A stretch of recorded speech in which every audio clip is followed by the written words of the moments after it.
We today propose to slash the corporate tax rates for domestic companies and also for new domestic manufacturing companies. There are other fiscal reliefs also which we are bringing about. And this set of amendments are being brought about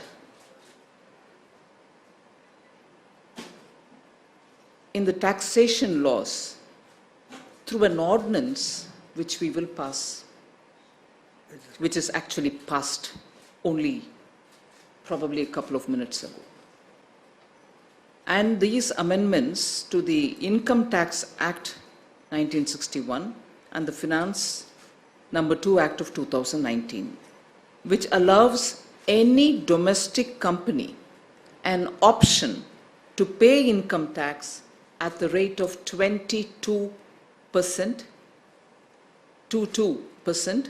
subject to condition that they will not avail any exemptions or incentives. The effective tax rate for these companies shall be 25.17%, inclusive of all surcharges and cess. Important aspect here to add is also such companies shall not be required to pay any minimum alternative tax.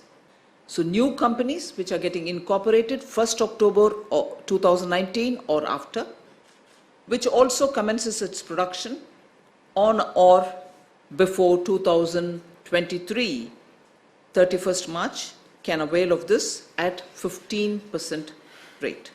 Enhanced surcharge shall not apply on capital gains arising on sale of equity share in a company or a unit of a equity-oriented fund or a unit of a business trust liable for securities transaction tax